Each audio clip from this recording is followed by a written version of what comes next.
shirt voor lezen. Beesten worden bijvoeren. De stront is goed. De ponies op de eerste eigen niks van de hand. Bouke de Bruin, Animal Cop of dierenpolitie, want dat is de officiële naam. Zo'n november is hij alert op het wolwezen van kei, hinders, skiep, hoen, pieken en kotten. Als een beste pine het een best net goed verzorgen wordt of andere manier ontleien is, het best zelf kan de melding net waan. Dat zult toch zien om jou of uw eigen zullen dat vaststellen maar dat er wat aan de hand is. 2 maanden binnen ze nou actief, de 12 mensen van de dierenpolitie in Noord-Nederland. Intussen binnen er via het alarmnummer zo'n 100 meldingen over misstanden in Friesland binnenkwamen. 4 waar de meeste meldingen gaan over de verwaarlozing van beesten. En daarnaast is de categorie mishandeling van beesten ik vrij groot.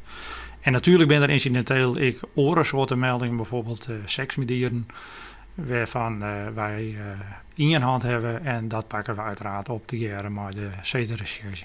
Er binnen in Friesland 2 boetes uitdeeld. De dierenpolitie had nevens de chef nou al zijn bestaansrecht bewijst. In het begin doen de collega's dat al wel wat lager horen. Ik denk vanuit de politiek wel dat men het net al te serieus nam. Dat we resultaten boeken en zorgen hoeveel werk erachter waar komt.